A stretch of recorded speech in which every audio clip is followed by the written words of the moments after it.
Hi, my name is Sean. Welcome to my channel. Welcome back to my channel if you visited before.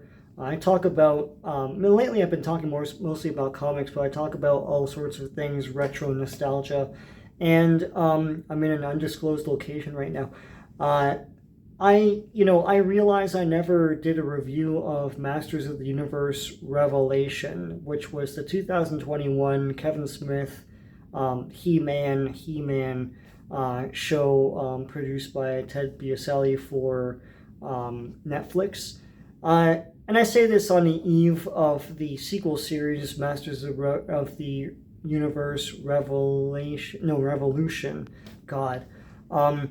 So look, because I might be doing a review of Revolution once I watch that. Maybe it'll be another 2 years from now, but I realize I can't really do a review of that without talking about my thoughts on Revelation.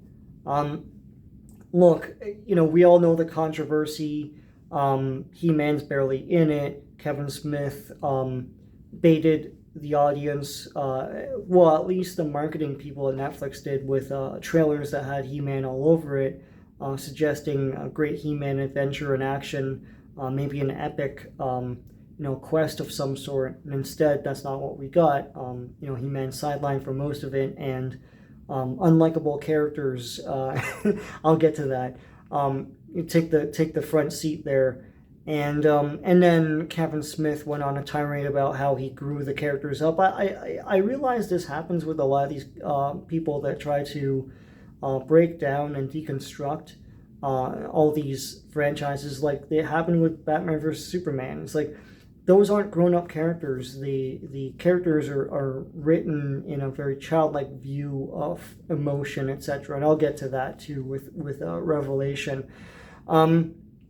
So yeah, my thoughts on Revelation, as you can probably tell, I didn't like it. I'm not going to harp on the whole, like, He-Man's not there and all that.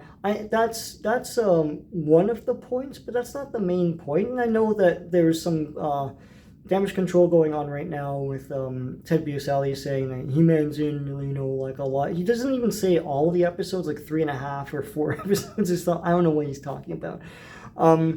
That's not the issue.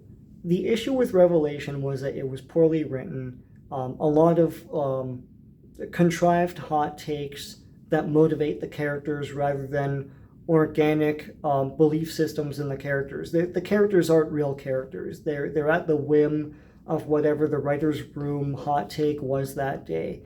Teela acts crazy in that she has a tantrum about not being told about He-Man, even though a father is now grieving right in front of her, and everyone else has bigger concerns than her feelings. A real adult would take into account all these things. I don't even know if a real adult would be that hurt by not being told about all this, because there might be a strong reason for it, and that might be the conclusion I reach in 1 second. But instead, this woman that everyone elected as the new, what is it, like the head of King's Court. I was going to say Force Captain, but that's a Hordak's troop. But she's like Captain of the Guard. That's what it is. She is elected to be Captain of the Guard, but she is grossly not in control of her own emotions, and she's screaming at King Randor, and screaming at everyone else that she wasn't let in on the secret, like a petulant child. She then stews about it for years, and even still stewing about it throughout the entire series. He-Man sidelined. Whenever they talk about him, they make fun of him. All of the stuff that has to do with Masters of the Universe is deconstructed in that it's made to look stupid. Like the secrecy, for example, is a typical trope created by a woman, I should say, Baroness Orczy, Scarlet Pimpernel. That trope was created there and has proliferated to most superheroes. But all the secrecy stuff is made to look like it's a problem.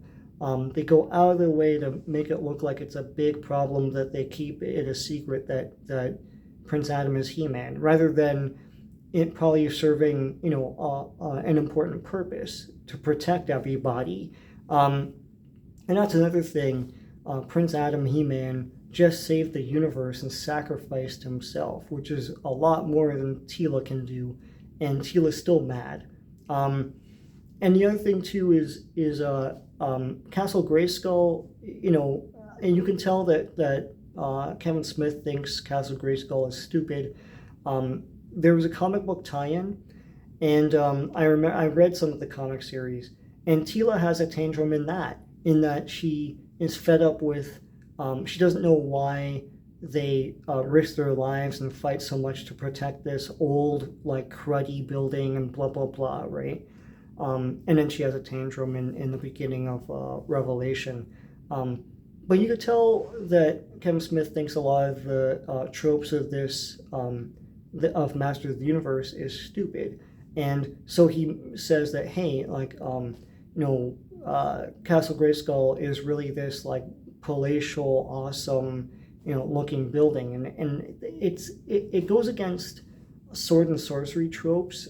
Castle Grayskull was cool because it looks like an old cruddy, not old and cruddy, but it looks like something out of Robert E. Howard or something like that, like Stygian darkness and devil haunted and spider haunted trappings that inside present some sort of prize. That's a typical trope of this genre, the sword and sorcery genre. It's Tower of the Elephant, and you could tell Kevin Smith doesn't understand that. So he's like, why would it look so, like, old and decrepit? Why would they fight over that? Quick, let's make it look like an actual palace. Like, that's not this genre, buddy. Everything about all of the cackly jokes and chortly jokes against Masters of the Universe in Masters of the Universe Revelation, I had to think about that. And all of the changes to grow it up all just make fun of Masters of the Universe, and I didn't appreciate that. That cynicism runs throughout the entire series. Even the whole business with Sorceress, that she's magically bound to Castle Grayskull and can't leave it, and that's the sacrifice. But here it's like she could leave it all along. She chose not to, and in so doing, abandoned her child. So now she looks like an asshole because you don't understand fantasy tropes. That was my problem with Masters of the Universe Revelation.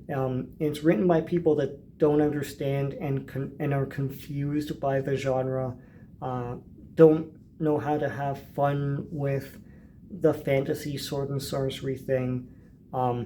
They think that it's clever and adult and sophisticated to break all these things down, and by breaking them down, make them look stupid.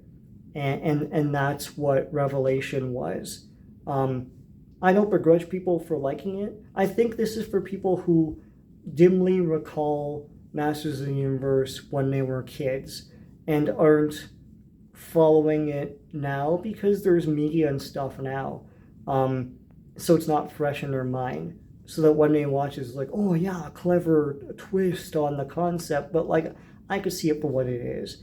It's Kevin Smith not understanding or liking the franchise, and in so doing, engaging it on his level of this is stupid, this is stupid, this is stupid. If I break them down, it's clever, and it's not.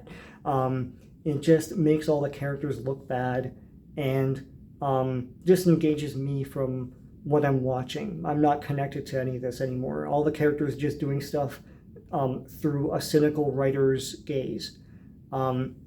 So that's my take on Revelation. That's the final word. That's probably the last review on the internet of Masters of the Universe Revelation. I'll try and watch Revolution. Until next time, take care.